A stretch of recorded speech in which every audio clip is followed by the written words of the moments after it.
Gestion des travaux, les obligations des parties. La loi du 6 juillet 1989 régit les rapports locatifs entre le bailleur et le locataire. Nous allons voir dans cette vidéo quelles sont les obligations des parties en matière de réparation locative, les obligations légales du bailleur avant la conclusion du bail.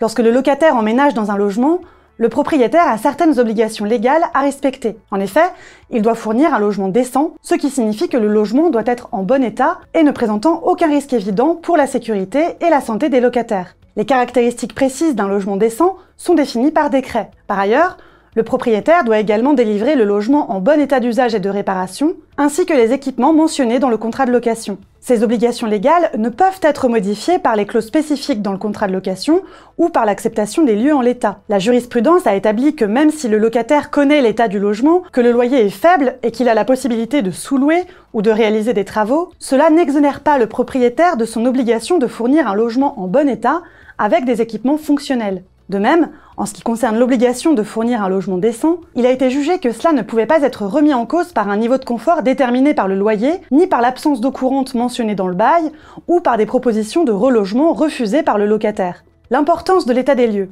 Une fois le bail entré en vigueur, il peut arriver que des travaux soient nécessaires ou que des sinistres surviennent. Dans de tels cas, il est important de déterminer à qui incombent les réparations ou travaux à réaliser, que ce soit au bailleur ou au locataire. L'état des lieux est un document essentiel qui doit être inclus dans le contrat de location. Il décrit en détail l'état du logement et de ses équipements. Il doit être réalisé avec soin et précision lors de la remise de la restitution des clés, en évitant les termes généraux. En fin de bail, l'état des lieux d'entrée et de sortie seront comparés pour déterminer si les réparations sont à la charge du bailleur ou du locataire lors de la restitution des clés. Néanmoins, le Code civil établit une présomption de réception du logement en bon état lorsque l'état des lieux d'entrée n'a pas été réalisé. En d'autres termes, si le locataire reçoit le logement sans qu'un état des lieux ait été effectué, il est présumé que le logement a été délivré en bon état par le propriétaire. Cette présomption a une conséquence importante pour le locataire. Si l'état des lieux de sortie fait apparaître des dégradations, il sera responsable de les réparer. À défaut, le propriétaire peut retenir une partie de la caution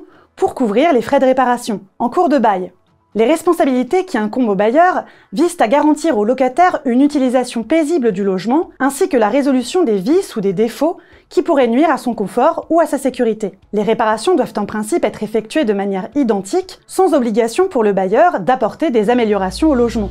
N'oublie pas de t'abonner à notre chaîne pour ne manquer aucune de nos prochaines vidéos. Et surtout, pense à liker si le contenu te plaît. Ainsi, le bailleur doit assurer l'entretien des locaux, afin qu'ils puissent être utilisés conformément au contrat de location, et effectuer toutes les réparations nécessaires au maintien et au bon état, et à l'entretien normal des locaux loués, à l'exception des réparations qui incombent au locataire. En clair, il doit intervenir chaque fois que l'habitabilité du logement est compromise. Cela inclut les grosses réparations qui concernent la structure ou l'état général des locaux et de leur équipement, comme le ravalement, les travaux de toiture, la réparation des volets et des fenêtres qui ne sont pas étanches à l'eau et à l'air, la rénovation des planchers, etc. Il doit prendre en charge les réparations causées par la vétusté, la malfaçon, les vices de construction, les circonstances imprévues ou les événements extérieurs ou de force majeure. Ainsi, le locataire n'est pas tenu de procéder aux réparations résultant de l'usure normale. Les parties au contrat peuvent convenir de l'application d'une grille de vétusté dès la signature du bail, choisie parmi celles ayant fait l'objet d'un accord collectif de location. Enfin, il doit assurer au locataire la jouissance paisible du logement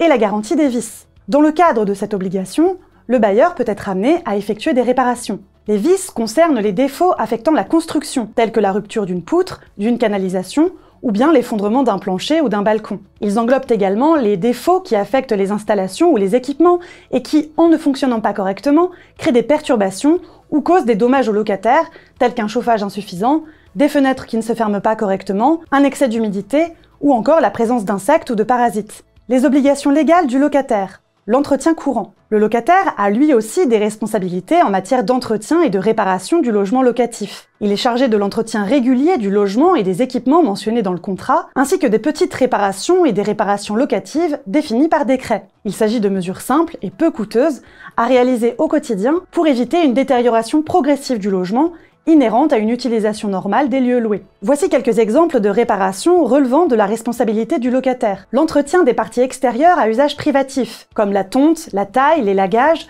le remplacement des arbustes, le nettoyage des auvents et terrasses, le dégorgement des conduits d'eau pluviale. Les frais liés aux ouvertures intérieures et extérieures du logement, portes, fenêtres, vitrages, stores. On fait référence ici au graissage, au remplacement des poignées, des gonds, à la réfection des mastiques au remplacement des vitres endommagées. L'entretien des parties intérieures. Il s'agit de maintenir la propreté, réaliser des petites retouches de peinture, de papier peint, de revêtement de sol, l'entretien régulier de la vitrification, les réparations des tablettes et tasseaux de placard et leurs dispositifs de fermeture. L'entretien des installations de plomberie, c'est-à-dire le débouchage des canalisations d'eau, le remplacement des joints et des colliers, la vidange des fosses septiques, le remplacement des robinetteries, des accessoires de canalisation de gaz, le nettoyage des pots de calcaire dans les éviers et appareils sanitaires, le remplacement des flexibles de douche.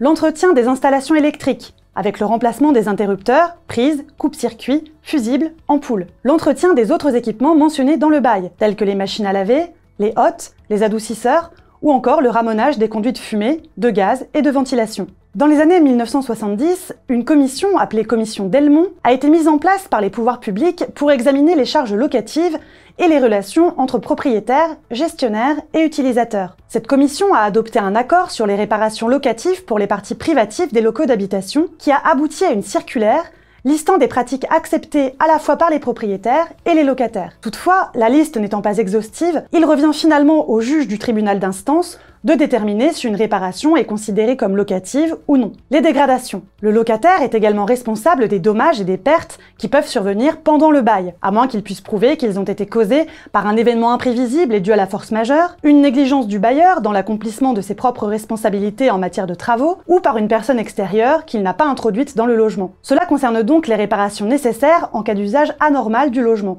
À quel moment les réparations doivent-elles être réalisées ? Du côté du bailleur, les réparations doivent être effectuées au fur et à mesure de leur nécessité. Le locataire peut être considéré comme négligent et être tenu responsable de supporter une partie des coûts des réparations s'il tarde à informer le bailleur des problèmes dans le logement loué. Le locataire doit envoyer un courrier recommandé avec avis de réception en conservant une copie dès qu'il constate un problème de réparation relevant de la responsabilité du bailleur. Du côté du locataire, la jurisprudence admet que l'obligation de réaliser des réparations locatives ne peut être exigée par le bailleur qu'à la fin du bail. Cependant, pour éviter tout litige ultérieur, il est préférable que les réparations soient effectuées au fur et à mesure de leur nécessité. Le technicien chargé d'établir le devis doit préciser clairement l'origine du problème pour faciliter la détermination de la personne responsable des réparations ainsi que de la nature des réparations.